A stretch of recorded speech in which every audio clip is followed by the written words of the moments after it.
ত্রিপুরা রাজ্যের শ্রদ্ধেয় মুখ্যমন্ত্রী প্রফেসর ডক্টর মানিক সাহা মহাশয়। মাননীয় মুখ্যমন্ত্রী মহাশয়কে অনুরোধ জানাই তার বক্তব্য প্রদান করার জন্য।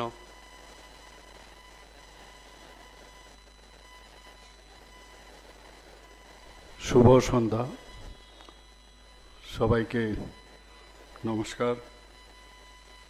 আজকে আমার সাথে যারা বসে আছেন তাদেরকেও নমস্কার, সামনে যারা বসে আছেন তাদেরকেও নমস্কার, প্রণাম।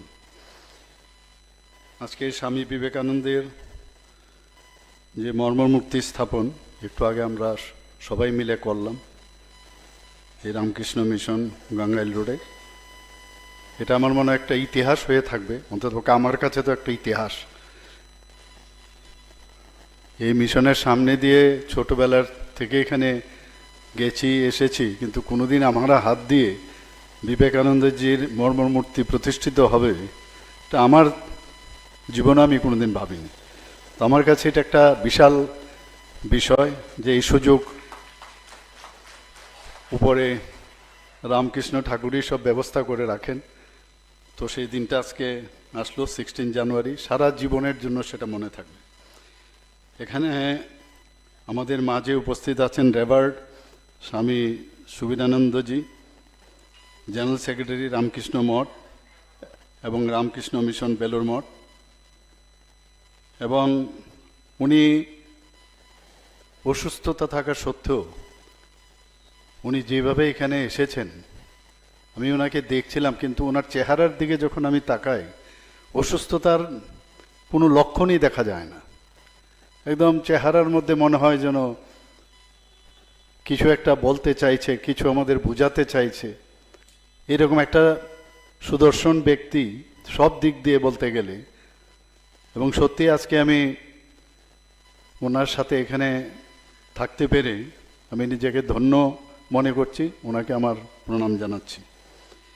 এখানে আমাদের মাঝে যিনি উপস্থিত, একটু আগে ওনার স্বাগত ভাষণ আমাদের সামনে রেখেছেন স্বামী শুভকারানন্দজি, সেক্রেটারি রামকৃষ্ণ মিশন বিবেকানন্দ, বিবেকনগর, আগরতলা।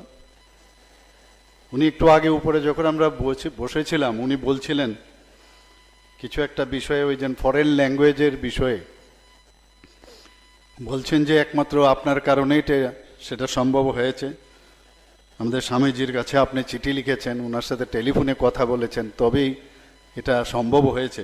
আমি বললাম এটা আমার জন্য না, এটা আপনার জন্য। আপনি যেভাবে আমাকে টর্চার করেছেন যেটা করতেই হবে, তা আপনার জন্যই সেটা হয়েছে।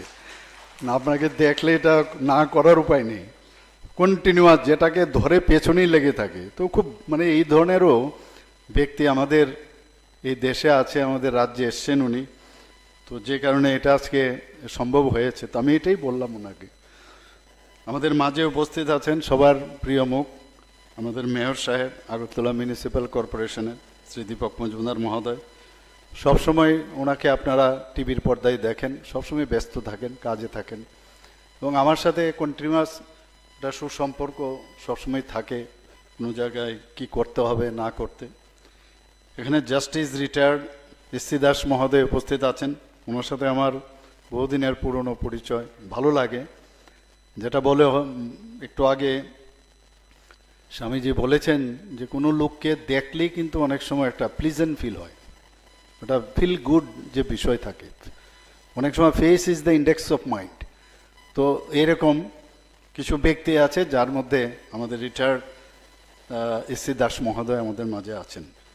এখানে অনেক ব্যক্তি আমার সামনে পুরনো যারা বিশ্বজনেরা এখানে, এবং বিশেষ করে যারা ভক্তবৃন্দরা এখানে উপস্থিত আছেন, এবং যারা স্বামীজিরা এখানে, অন্যান্য যারা স্বামীজিরা এসেছেন, সবাইকে আমার প্রণাম জানাচ্ছি।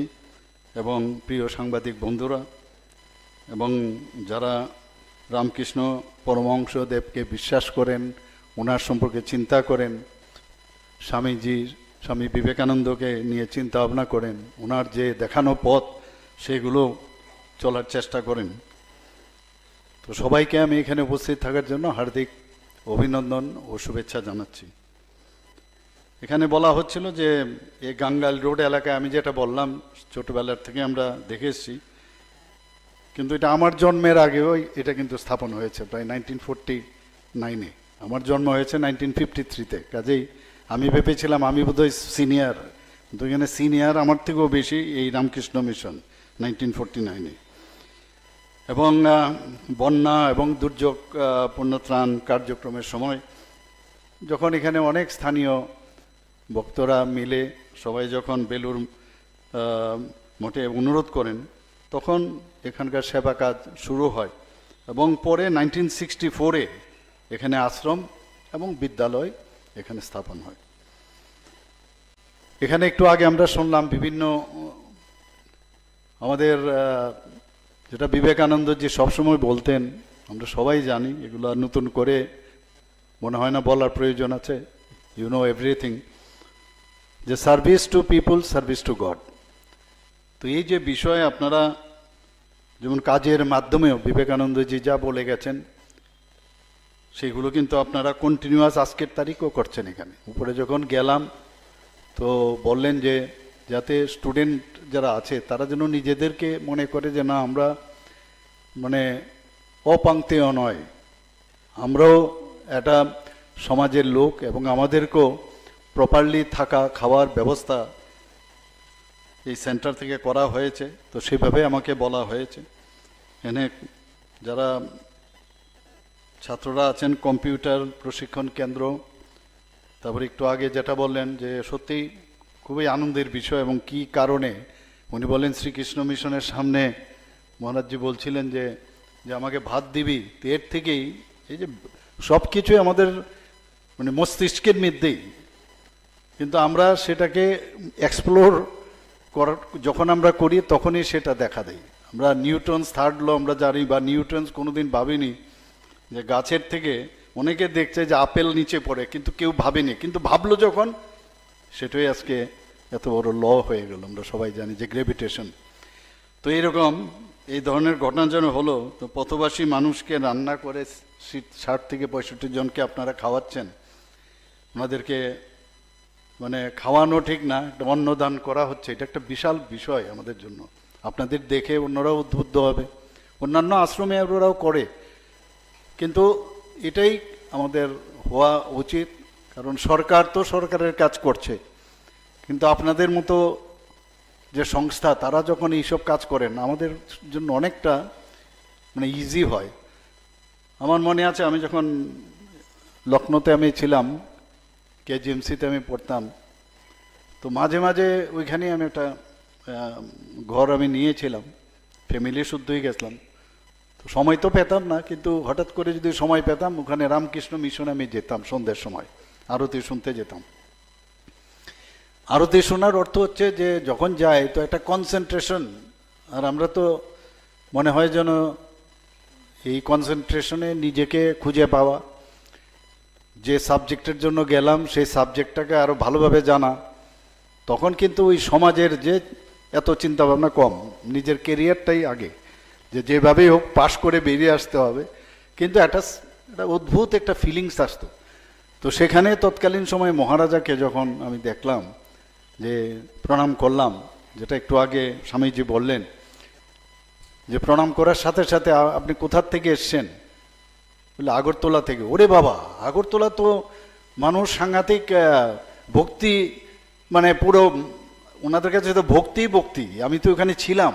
এই যে কথাটা একটু আগে স্বামীজি বলেছেন, আমার কাছে এত মানে নিজেকে প্রাউড ফিল করলাম যে ভক্তিপ্রাণ মানুষ ত্রিপুরার মানুষ, এর মধ্যে অস্বীকার করার উপায় নেই। তো সেইভাবে আজকেও কিন্তু আমরা দেখলাম এখানে, আমি জিজ্ঞেস করছিলাম আমার যে ধর্মপত্নী ওইখানে মাঝে মাঝে আসেন, তো আজকে কিন্তু এখানে চাক্ষুষ আমি দেখলাম এখানে কত লোক আসেন। জিজ্ঞেস করলাম, প্রতি শুক্রবারে নাকি সবচেয়ে বেশি এখানে লোক সমাগম হয়। কিন্তু আমি একটা জিনিস বলবো যে যুব সমাজের জন্য, যেটা স্বামী বিবেকানন্দজি বলছেন, যুব সমাজের সংখ্যা কিন্তু কম থাকে, যুবকদের জন্য খুব প্রয়োজন। এখনো এরা কোথায় থাকে আমি জানি না, এবং যুবকদের আরও বেশি করে এ ধরনের আশ্রমে আসা উচিত। তাদের জন্য যে স্বামীজি যে বার্তা রেখেছেন, তারা যত বেশি জানবেন সমাজের কিন্তু তত বেশি লাভ হবে। ওয়েস্টার্ন কালচারের মধ্যে মিশে যাচ্ছে, আর হাতের মধ্যে মোবাইল থাকাতে তো এত সময় কোথায়। তো এই আজকে যে আমরা ওনার এই 163তম জন্মবার্ষিকী আমরা পালন করলাম 12 তারিখ, সেখানে অবশ্য স্টুডেন্টরা ছিল, তাদেরকে বলেছি সেখানে আর কতক্ষণ, এটা তো রোজের বিষয়, রোজ এত বেশি এত জিনিস জানা, যে এই বিষয়গুলো যখন জানবে যে you are strong, you are stronger and you are strongest, এবং নিজের ভিতরে সব কিছু আছে, স্বামীজি যেটা বলছেন, just you have to explore. তো এটা কিন্তু এদের পক্ষে এদের এখানে আসাটা খুব প্রয়োজন, এটা আমার মনে হয় আজকে। এবং আজকের স্বামীজির যে মহান আদর্শ, আমার মনে হয় যে এই গাঙ্গাইল রোডে সিটি সেন্টারে স্বামী বিবেকানন্দের মূর্তি স্থাপন করার মাধ্যমে আমাদের সমস্ত আগরতলাবাসী ত্রিপুরাবাসীর হৃদয়ে কিন্তু একটা আলাদা স্থান আলাদাভাবে দখল হবে। কারণ যখন এদিকে ক্রস করবে, আজকে স্বামীজিকে যখনই দেখবে, তখনই কিন্তু উনার সম্পর্কে যখন যে কথাগুলো শুনেছে একবার ভাববে।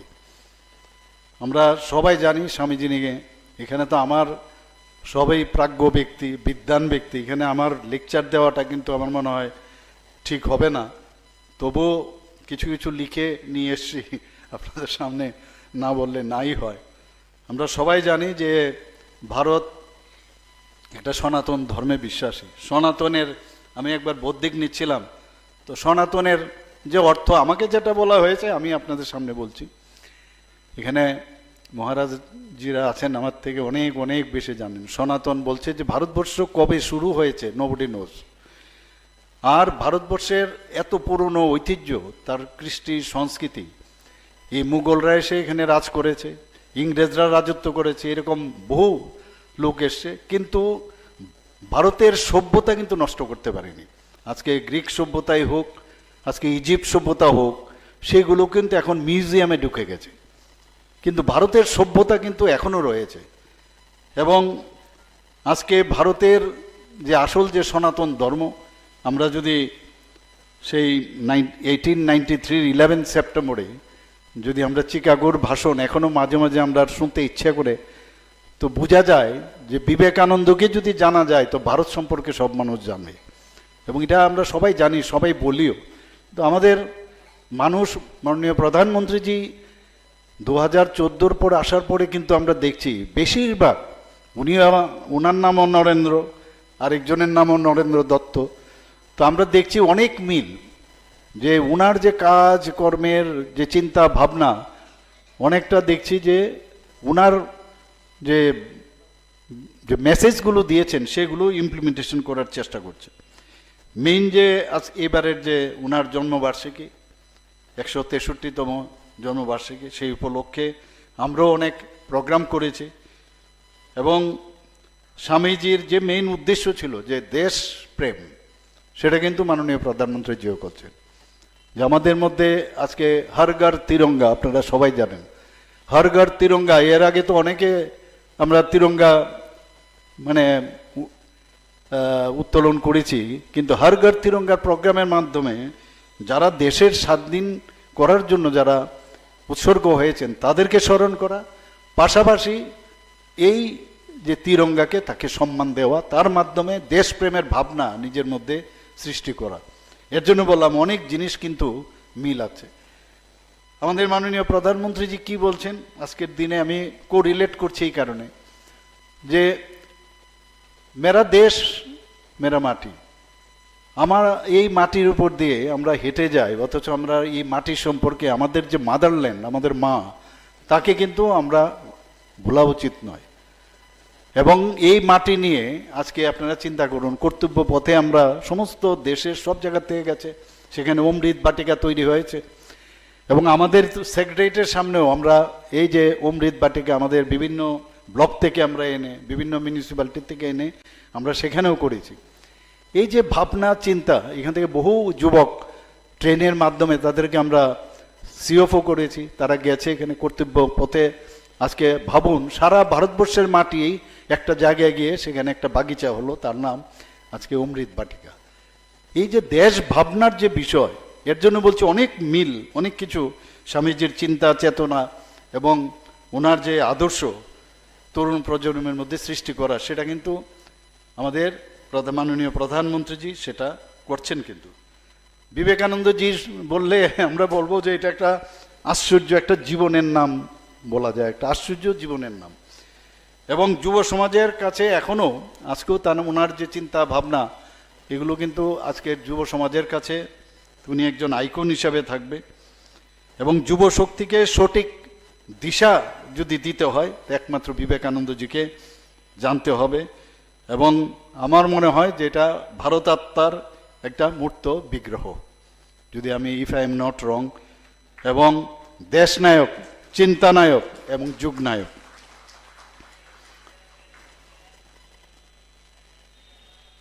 ইন 1881 উনি যখন কলকাতার কলেজে পড়াশোনা করতেন স্বামীজি, উনি তো একটু মানে সবসময় আপনারা সবাই জানেন নিশ্চয়ই, এখানে পাঠ পাঠ হয়, আপনারা সবাই এই বিষয়ে কথা হয় যে ভগবান আছেন কি ভগবান নেই। নাস্তিকদের কথা বাদ দিন, আমরা তো নাস্তিক অনেক দেখেছি ত্রিপুরাতে, কিন্তু আস্তিক যারা আমরা বিশ্বাস করি ভগবান আছে কি না, তো শুনলাম যে একজন যা পড়াশোনা করলাম সেখানে বলা হয়েছে, এক সাহেব বলল তুমি দক্ষিণেশ্বরে যাও, গিয়ে ওখানে রামকৃষ্ণ পরমহংসদেব নামে একজন আছেন, ওনার সাথে গেলে তুমি হয়তোবা ভগবানের দর্শন পাবে। প্রথম দর্শনে তো গিয়ে হি ওয়াজ নট ইমপ্রেসড, বলে আরে কিরকম লোক, এরকম একটা অবস্থা। শেষ পর্যন্ত ওখান থেকে চলে আসলেন, আর ওনাকে দেখে কি বললেন, নরেন তুই কোথায় ছিলি এতদিন, তোর জন্যই তো অপেক্ষা করেছিলাম, তোর জন্য অপেক্ষা করেছিলাম। দেখেই উনি বুঝে গেলেন। পরবর্তী সময় উনি চলে আসলেন, কিন্তু একটু মানে he was in fix what to do, বারবার কিন্তু বাধ্য হয়ে আবার টেনে যখন নিয়ে গেল, বুঝেছি ভগবান বিশ্বাস করিস না তাই তো। তারপরে এমন এক কাণ্ড করলো যে সারা বিশ্ব ব্রহ্মাণ্ড যখন উনি দেখলেন, তারপর তো ওনার সেই ধ্যান ইত্যাদির মাধ্যমে আজকে সেই আশীর্বাদ নিয়ে চিকাগোতে গিয়ে ভারতের ধর্ম, ভারতকে নিয়ে সমস্ত পৃথিবীকে জানালেন। এবং সেখানে আমরা সবাই জানি, যখন প্রথমেই উনি বললেন my dear brother and sisters of America, continuous হাততালি, তো আমাদের জন্য কত বড় একটা গর্বের বিষয় সেটা। সেইভাবে এখন আমাদের এইসব যে চিন্তা ভাবনা আবার নতুনভাবে যাতে ভারতকে আবার জগৎ সভায় শ্রেষ্ঠ আসনে নিয়ে যাওয়া যায়, আমাদের মাননীয় প্রধানমন্ত্রী যে কাজ করছেন, পাশাপাশি আপনারাও কিন্তু প্রচুর কাজ করছেন। আমার মনে আছে আমি যখন মেঘালয়ে গিয়েছিলাম আজকের থেকে প্রায় 20-22 বছর আগে, সেখানে গিয়ে আমি ওই আশ্রমে আমি গেছি, সেখানে খুব কষ্ট হলো। কত কষ্টের মধ্যে ওখানকার মহারাজরা সেই মানে মঠকে ওনারা ধরে রেখেছেন, অদ্ভুত। সেটাই আমি বলছি যে আজকে যেভাবে সহজ সরলভাবে সুন্দরভাবে the is of movement, is of doing business কত ইজি হয়ে গেছে, যে কারণে আজকে যে ভারতের যেটাকে বলছি আমরা তার পুরাতন ইতিহাস, আমি জানি না এখন বর্তমান অবস্থা নিশ্চয়ই স্বামীজি আরও ভালো হয়েছে এখন নিশ্চয়ই। তো সেই সব এত সহজে, একটু বলছিলেন একটু আগে স্বামীজি যে আমি ভিক্ষা করে বাকিগুলো করেছি, আমরা ভিক্ষু তো ভিক্ষাই মানবে, তো ভিক্ষু তো ভিক্ষাই মানবে। তো কত কষ্ট করে এই আশ্রম তৈরি হয়, কত কষ্ট করে ভারতকে ধরে রাখার চেষ্টা করছে। আমরা তো এইসব বিষয়গুলো নিয়ে কোনো চিন্তা করি না, যার যার কাজ নিয়েই ব্যস্ত। এবং মানসিক মেধা এবং শিক্ষা এবং শ্রমশক্তি, এটা ভারতবর্ষে কিন্তু মডেল। তার কিন্তু আজকে যেটা বলা হচ্ছে যে আগামী কয়েক বছর বাদে, কয়েক দশক পরে সারা পৃথিবীর মধ্যে হিউম্যান রিসোর্স 18 বছর থেকে 35 বছর ভারতবর্ষের সবচেয়ে বেশি হবে। এবং সেই হিউম্যান রিসোর্স দিয়েই কিন্তু আমাদের ভারত এই সর্বশ্রেষ্ঠ ভারত হবে সারা পৃথিবীর মধ্যে। কারণ অন্য জায়গার মধ্যে আস্তে আস্তে কিন্তু এই যে বয়সের সেই সংখ্যাটা কিন্তু অনেকটা কমে যাচ্ছে। আজকের এই গৌরবময় দিনে ভারতের যে মহান সন্তান স্বামী বিবেকানন্দের যে জন্মবার্ষিকী আমরা কিছুদিন আগে 12 তারিখে আমরা সেটা পালন করলাম। এবং আজকের যে আনভিলিং স্ট্যাচু সেই উপলক্ষে এখানে উপস্থিত সকলকে আমার আন্তরিক শুভেচ্ছা জানাচ্ছি। উনার কয়েকটা কথা আমি এখানে যে বললেন যে শ্রমশক্তি, আমি দেখছিলাম একটা চ্যানেলে, খুব নাম করা চ্যানেল, সেখানে বলছিলেন এবং একটু যিনি বলছেন একটু কিন্তু স্মাইলও করছেন। কি বলছেন? যে বিবেকানন্দজি বলছেন যে go to the football ground and kick the football, বলে একটু মুসকে আসে দিচ্ছেন, বলছি এই কি ফিলোসফি। কিন্তু আমি আমার নিজেকে আমি ফিল করেছি যে এর অর্থ যে ফুটবলে লাথি মারার কথা বলছে না। উনি যেটা বলছেন যে কাজের বিকল্প নেই, যে কাজ করতে হবে, মন্দিরে বসে খালি জব করবে ও দিয়ে লাভ হবে না, এতে সমাজের কোনো উন্নয়ন হবে না। তো যাই হোক, তো পর্দার ভার্চুয়ালি আছে, ওনাকে তো তর্ক করতে পারবো না। এটা আমার ব্যক্তিগত মানে ফিলিংস যে কাজের কোনো বিকল্প নেই, আর যত মানুষের জন্য কাজ করা যাবে ওইটাকেই, যে ফুটবলে কিক দেওয়া ভালো ওটাই উনি মিন করছেন। বাকি এখানে আমার থেকে বিদগ্ধ ব্যক্তিরা আছেন, ওনারা চিন্তা করবেন। এটা আমার মানে মানে ফিলিংস। স্বামীজি বলেছিলেন উঠো, জাগো, এবং যতক্ষণ ধরে টার্গেটে না পৌঁছবে ততক্ষণ থেমেও না। সাংঘাতিক কথা এগুলো। এবং আমরা যদি আমরা সবাই জানি যে 18 বছর, 19 বছর, 20, 21 ওই সময় একটা টাইম আসে, ওই সময় কিন্তু প্রতিটা মানুষ চিন্তা করে কিছু একটা এই ধরনের একটা আধ্যাত্মিক কিছু পাওয়ার, এবং ওই সময় আমরা মিস করি। যারা দেওয়ার গিভার যারা, তারাও মিস করে ওদেরকে ধরবার, এবং যারা নেবার তারাও কিন্তু মিস করে। এবং তাদেরকে যদি ধরা যায় ঠিকভাবে, তাহলে এই ভারতবর্ষ বা আমাদের রাজ্য কিন্তু অন্যরকম হয়ে যাবে। এই যে আমাদের যে এই মনিটরিং সিস্টেম, কারণ নিজেকে দিয়ে আমরা সেটা বুঝতে পারতাম না কোথায় গেলে কি হবে। এবং বিবেকানন্দজি যে বিষয়টা ছিল, প্রতিটা মানুষের মধ্যেও কিন্তু এই ধরনের কিছু না কিছু এই ধরনের একটা ফিলিংস হয়, যে কারণে অনেক সময় অন্য পথে বিপথে যায়। আজকে HIV এইডস নিয়ে আমরা চিন্তিত, এবং যুব সমাজই যাচ্ছে। তো সেই জায়গায় আমাদের এখনই কিন্তু প্রাসঙ্গিক যে আমাদের স্বামীজি যে কথাগুলো উনি বলেছেন, এবং এই যে তারুণ্যের যে স্পন্দন, this is very important for us. আজকে যে বিষয়টা আমাদের সংস্কৃতির মধ্যে সবচেয়ে বেশি ইম্পর্টেন্ট, সেটা হচ্ছে ইউনিটি ইন ডাইভার্সিটি। আমাদের ত্রিপুরার মধ্যে আপনারা দেখুন, আজকে আমাদের যারা জনজাতি আছে, জাতি আছে, আমাদের এখানে বাঙালি আছে, মণিপুরি আছে, বা সংখ্যালঘু আছে। আমরা বারবার বলছি সবাইকে নিয়ে আমাদের চলতে হবে, কাউকে বাদ দিয়ে কিন্তু চলবে না। সমাজবাদের কথা বলা হচ্ছে, সত্যিকারের অর্থেই যারা মানে এই স্বামীজিকে উল্টোপাল্টা কথা বলার মধ্যেও কেউ কিছু উল্টোপাল্টা কথাও বলেছে, সেটাও তো মানে আজকে বলা উচিত যে উনার সম্পর্কে কি ধরনের উক্তি উনারা করেছেন। এবং উক্তি না শুধু, পরবর্তী সময়ে উক্তি করে যখন দেখলেন মানুষ এটা ভালোভাবে নিচ্ছে না, তখন বলছি ঐতিহাসিক ভুল, এগুলো তো ঠিক না, এগুলো তো বলা উচিত নয়। যা আজকে স্বামীজি, এখন স্বামীজি সব ঠিক আছে, আমাদের এইগুলো কিন্তু ভুললে চলবে না। নেতাজি সুভাষচন্দ্র বসুর সম্পর্কে ওরা বলেছে, আমি পলিটিক্স করতে চাইছি না কিন্তু এখানে, ডোন্ট টেক ইট মানে ইন দ্যাট লাইন। কিন্তু বড় এক এক সময় ভিতর থেকে কিন্তু এগুলো আসে, জেদ আসে যে এগুলো কেন এই ধরনের কথা আসবে। আমাদের মণি ঋষি এদের সম্পর্কে রেসপেক্ট থাকা আমাদের উচিত। কাজে সেই জায়গার মধ্যে আমাদের এই যে ইউনিটি ইন ডাইভার্সিটি, এই যে সবাইকে নিয়ে চলার যে চিন্তা ভাবনা, এবং আমাদের পাশ্চাত্য যে সংস্কৃতি এখন আমাদের উপর কিন্তু মানে সাংঘাতিকভাবে প্রভাব বিস্তার করছে। আমরা ভালোটা নেব, ল্যাঙ্গুয়েজ নেব, সব নেব, কিন্তু আজকে আমরা চিন্তা করুন, যেখানে বিদেশ থেকে ভারতে পড়াশোনা করতে আসতো, নালন্দা বিশ্ববিদ্যালয়, তক্ষশিলা বিশ্ববিদ্যালয়, এরকম প্রচুর বিশ্ববিদ্যালয়, সেগুলো নষ্ট হয়ে গেছিল, সেগুলোকে আবার পুনরুদ্ধার করার চেষ্টা করছেন মাননীয় প্রধানমন্ত্রী। এবং আজকে আমার মনে হয় কয়েকটা বিষয় আমার না বললে নাই হয়, যে এখানে 128 বছর ধরে এই সংস্থা কাজ করছেন। এখানে শিক্ষার বিষয় হোক, সাংস্কৃতিক বিষয় হোক, চিকিৎসা পরিষেবাই হোক, এবং জনজাতিদের জন্য তাদের উন্নতির জন্য ভালো কাজ করছেন। এখানে সেই যে অ্যাকর্ড হয়েছিল, সেই অ্যাকর্ডের জন্যই কিন্তু এখানে এই স্কুলটা এখানে তৈরি হয়েছে বিবেকনগরে।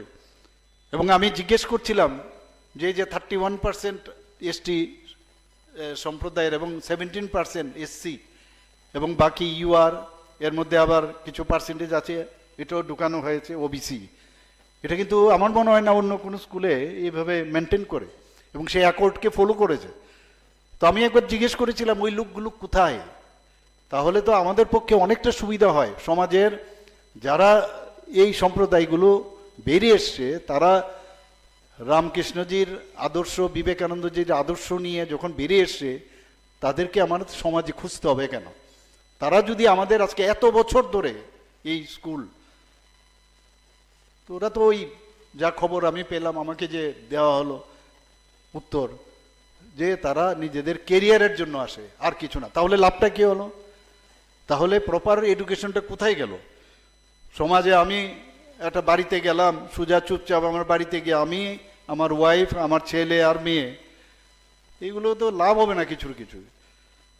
একটা 28 বছর ধরে এইভাবে ওনারা এত কাজ করছেন।